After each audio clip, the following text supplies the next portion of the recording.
Does that mean you've got a whole stack of other songs that just haven't made it yet? Yeah. Oh, yeah. I got a big stack. But yeah. So there'll be more albums coming, hopefully. Yeah, I think so. I don't know what they'll sound like. But yeah. Eric Church, absolute pleasure to have you here. How are you? I'm doing well. It's great to be back in the UK. Yeah, it's been a while as well, hasn't it? It's been about 10 years. Yeah, I think 2015-16 is the last time that we were here. And it's great timing for a number of reasons. A, the weather's brilliant, and that doesn't always happen here, I can tell you. Weather's great today, yeah. And also, Hands of Time, #1 in the UK country radio airplay charts right now. Which is awesome. It's actually kind of neat that it's a song that after not being here for 10 years, the subject matter of Hands of Time, which I'm 10 years older than the last time I was here. And I find that in my life now, as I get more gray around the edges, I look for ways, I see that, I look for ways to try to feel younger. And music makes me feel younger. And this song's about that. It's about all the ways that I try to rewind the clock and take some years off my life. And that comes across on the album for a number of tracks. I listened to it in its entirety on the way back in here again today. Yeah. But I just wanted to focus in for a second on your ACM Awards performance the other night. Yeah. This whole record is, the first time I've really ever went in with what I would call an orchestra. I mean, we had a string section, we had a horn section, we had a choir section. So it was where normally you go in the studio and you have, 7 or 8 people. We had, 40 people, 50 people. And so it was a different way to go in and record music. And what I enjoyed about it is when I come in and play a song that I've written with a guitar, when all of those things get going, I never heard the song in my head the way that the song was being played in the studio. And that's really where the genesis of this album came from, is that was exciting to me as the songwriter. I never thought about strings. I never thought about horns. I never thought about where the song could go creatively.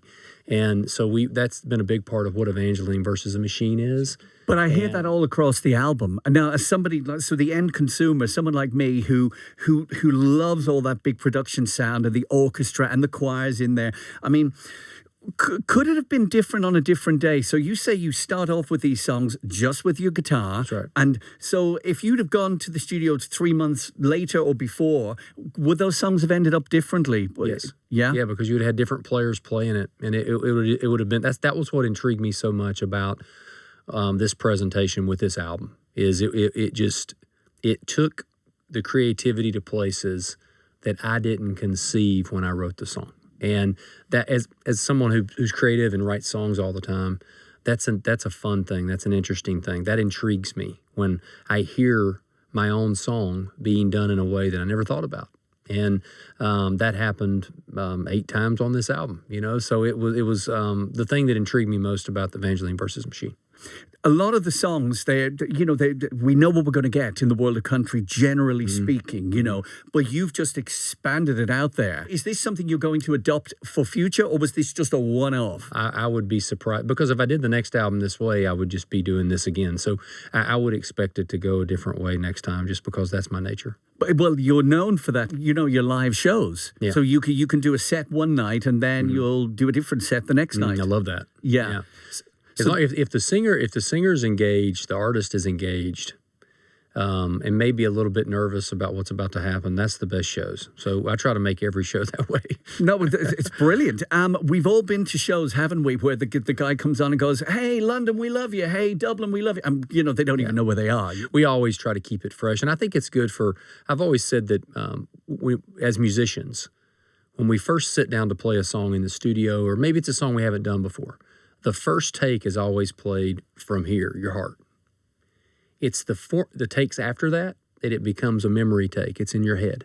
But it always, 99% of the time, it is the first take that ends up being the one that is the best one, because they don't know where they're going yet. They're just playing. They're just singing. They're following each other. They're locking eyes, and they're being musicians. And that's what's always intrigued me about live music, and also in the studio. We don't give away too much when we go in. It's like, hey, let's run this, and I know nobody knows it, but let's try it. And a lot of times you get a lot of magic on that first take. Have you ever used the first take, or do you often use the first take, even though you've done loads? A lot. More times, and that's what over we've cut 105 songs or whatever in our career, but more times than not, there's a lot of magic on that first take. where you go back and go, man, we just can't beat that first one. And nobody knew the song. We were just kind of running through it and playing from your heart and just feeling it.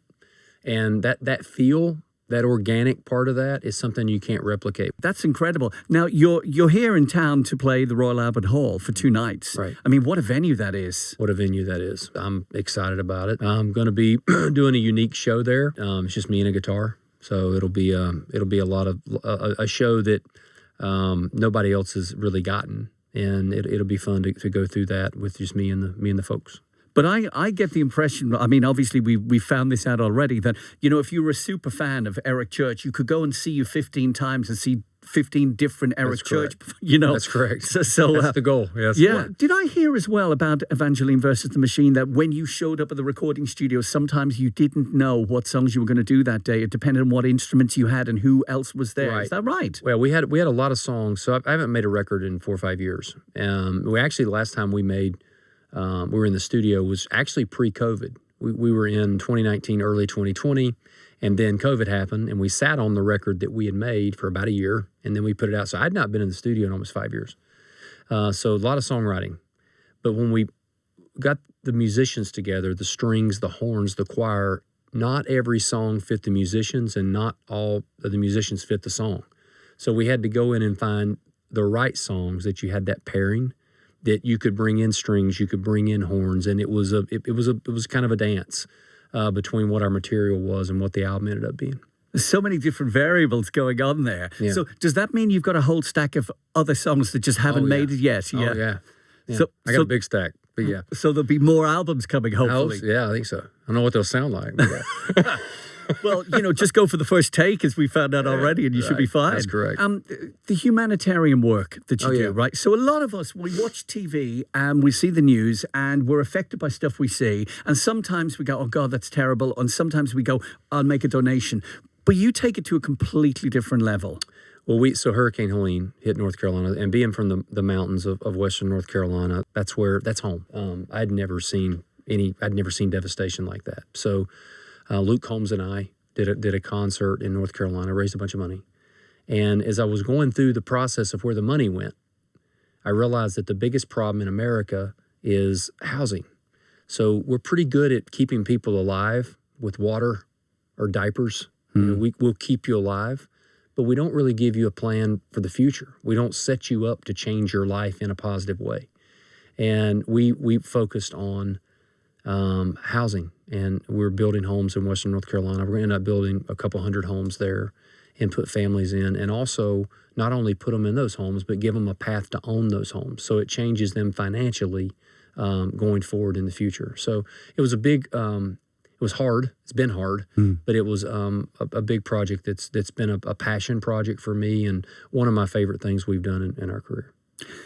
I mean, there's helping out and there's helping out. But for these poor individuals who, their lives were shattered, I mean, that must give you a lot of satisfaction as well, though, just on a human level. Well, on a human level, but also the area meant so much to me. I mean, I owe so much to the people of that area and creatively. I mean, I've every record, but maybe 1 or 2 in my career, I've recorded or written there. And so just the people there mean the world to me. So just trying to help them out was the biggest part. So I just wanted to touch on that because it's quite an important thing. It is. That's is going on in your life and those individuals as well. So could you just kind of illuminate for us? What do you like to do when you're not doing the studio stuff? You're not making the album. You're not going on tour. What makes you happy? I mean, I've got 2 boys. 13 and 10, and I'm pretty, like, when I'm off the road or I'm not doing music, I'm pretty low key. I love fishing. I love to take my boys out. I go to a lot of ball games for them, but just hanging out with the family, and because I don't get a lot of time where I'm off and I'm home.